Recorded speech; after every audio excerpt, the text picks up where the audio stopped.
Hey guys, and welcome back to the second part of our tutorial series for Europa Universalis. For this episode, we are going to cover a little bit of the game mechanics that I have not yet shown you guys. As the last episode, we were basically talking about the user interface and kind of like the abstract kind of functionality of the game. This episode, we are going to be going more into depth with how warfare and country management goes in this game. So I do apologize preemptively here, as it has come to my attention that the mouse cursor was not present in the last episode. I have rectified the situation. You guys should see exactly where my mouse cursor is now, so that's great. And, right, let's go ahead and get right into it. So the basic, I guess, controls of this game are quite simple.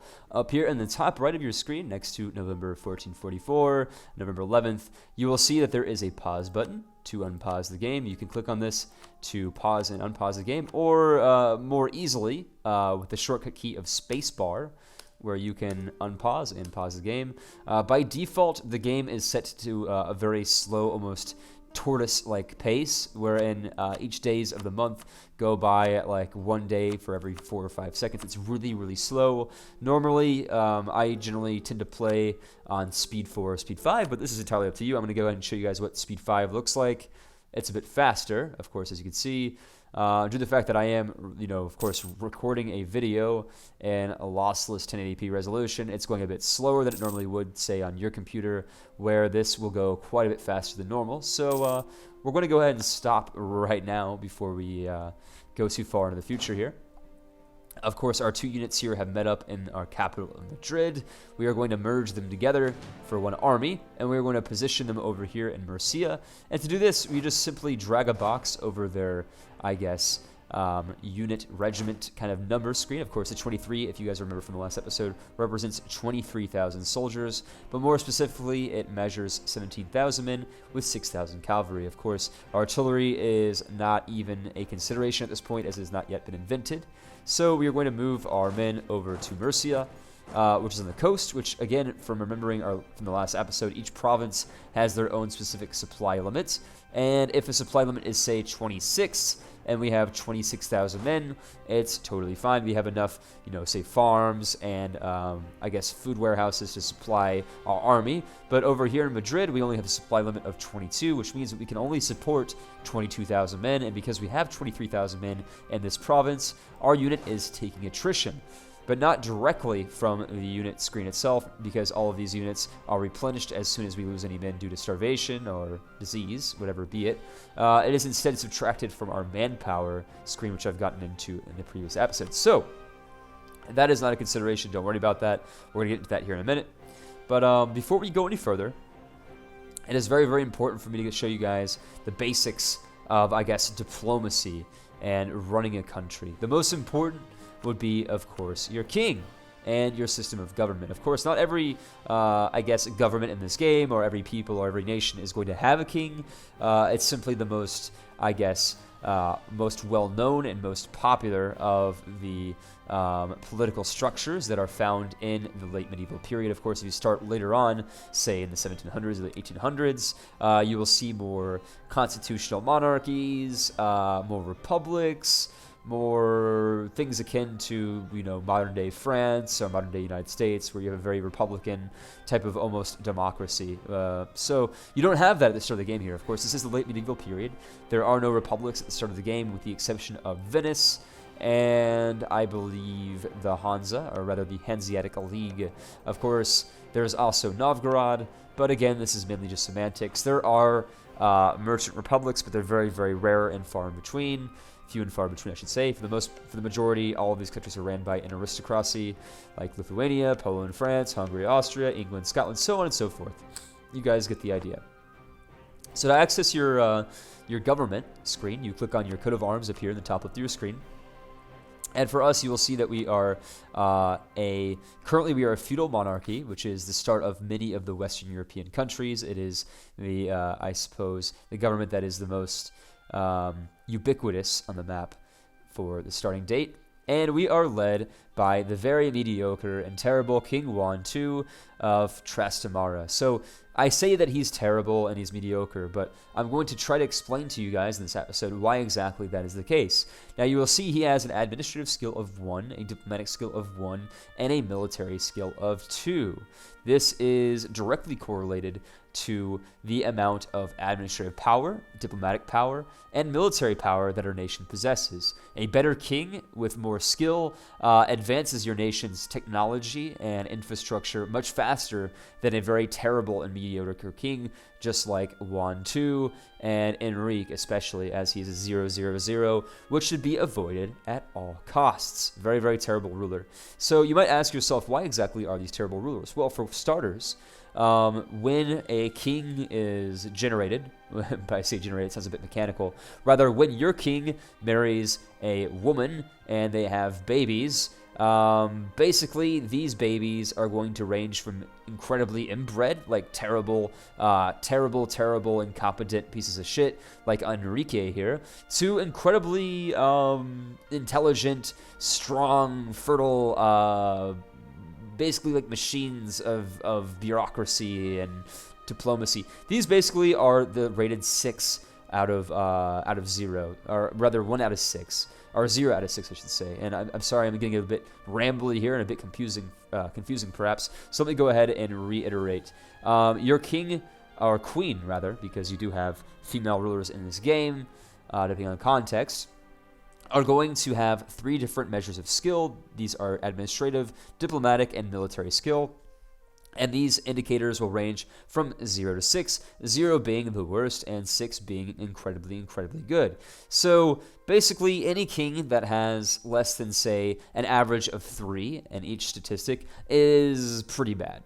Of course, sometimes you'll have a king that has a 6 in admin, maybe a 3 in diplo, and let's say like a 1 in military. And now normally that would be a pretty bad king, but depending on how far behind you are in administrative technology, it might be a good thing. And let me go ahead and get into technology. So basically, at the end of every month, as you can see, we are on February the 1st, we're on the first day of February. At the end of each month, basically, our king's skill is added directly on to the amount of admin, diplomatic, or military power that we accrue over time. And now the best way to see this is, of course, in your government tab, which you can, again, for reminders, access by clicking on your coat of arms in the top left of the screen.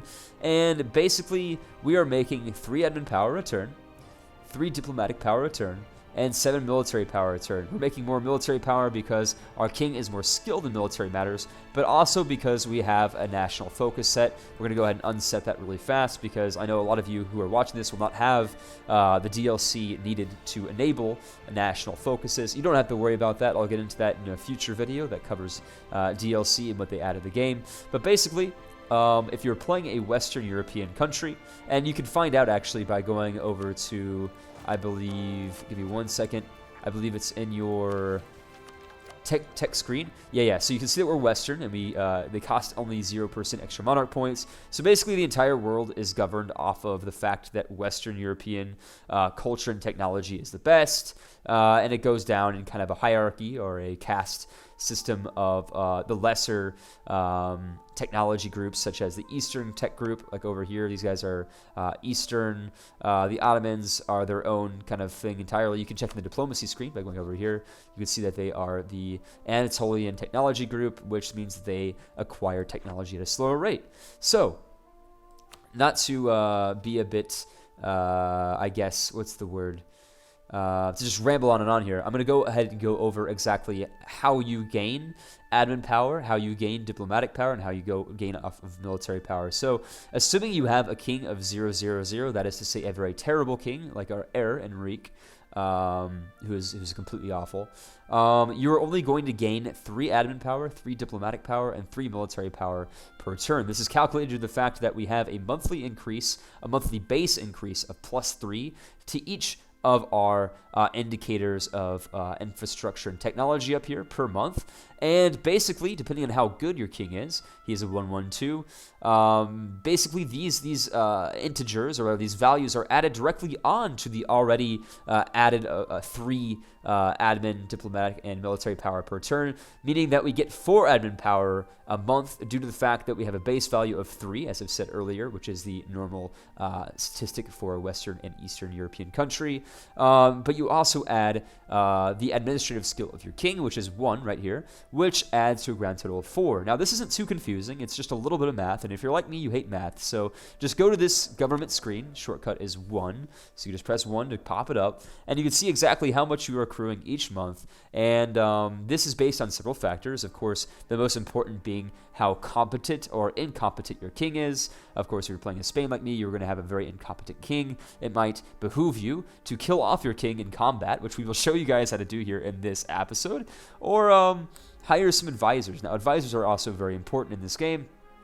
Of course, to hire an advisor, you need to click to the left of each of these 3 indices, depending on for example, which ability that you want to increase. Let's say that we want to increase our admin power, as it is by and large the most important for running a kingdom and constructing new, I guess, we call them cores in Europa Universalis, but basically what this means is to construct new civil administrative buildings and infrastructures in territories that you conquer to make it a part of your empire. So administrative power is very, very important. Diplomatic power is also very, very important. You use diplomatic power to upgrade your ships, to demand certain things from a peace treaty. Like, let's say we go to war with, say, the Kingdom of Aragon, and we decide to take or rather we lay claim on half of their territory and occupy it. In the peace treaty, we can go ahead and specify which territories we want, but if we don't have an active claim, or if it's a bit unreasonable, our demand, it will cost us extra diplomatic power to enforce the peace treaty on the negotiating table. So diplomatic power is important for this reason. Another important indicator is our military power, which I've mentioned kind of in passing before. It's also incredibly important.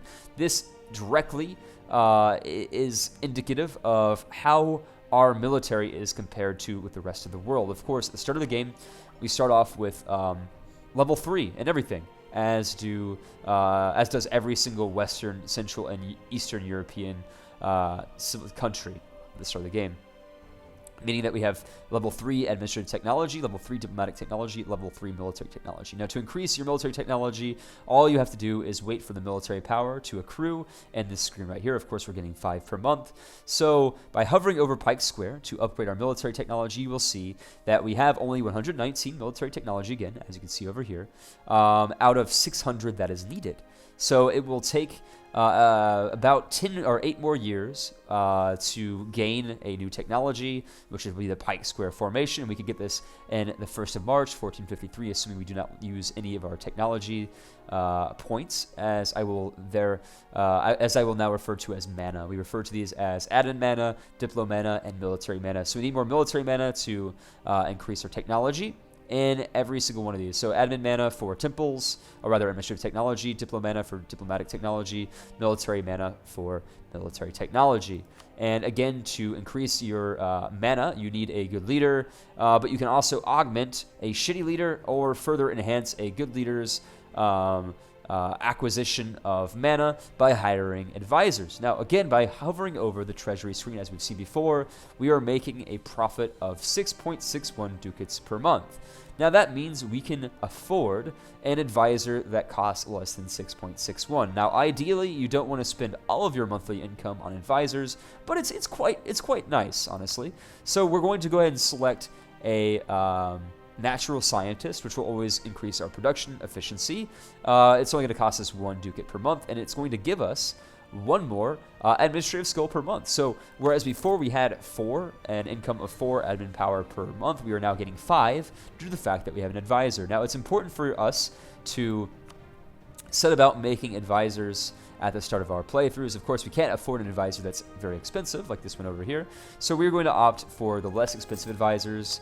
And they have a base cost, which is going to be indicative of how skilled they are. Of course, we could hire a more skillful advisor, but they are quite a bit more expensive up front, but they are also equally as expensive over time. As you can see, it's a difference between paying this guy 9 ducats per month versus 1 ducat per month. So we're going to go, of course, with the cheapest advisors, which happen to be the shittiest advisors, but having shitty advisors is better than having no advisors at all. It has increased our monthly income from 445 to 555 respectively, so now we are making a decent amount of mana per month, which again is not too great, but it's better than nothing. So I did say we were going to be entering war in this episode, and that is definitely the case. So let's go ahead and unpause the game and watch as our men take multiple days to travel across the provinces. Now, as you can see, if you select your unit like so, you can see that it would take him X amount of time to reach the provinces. For example, it will take him until the 23rd of February in 8 days to arrive in Murcia.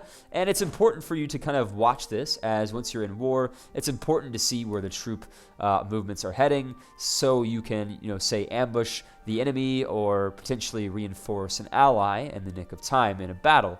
So before we begin declaring war, of course we were going to be declaring war on Granada, but we do have a truce until 1448. We are going to go ahead and play the diplomatic game.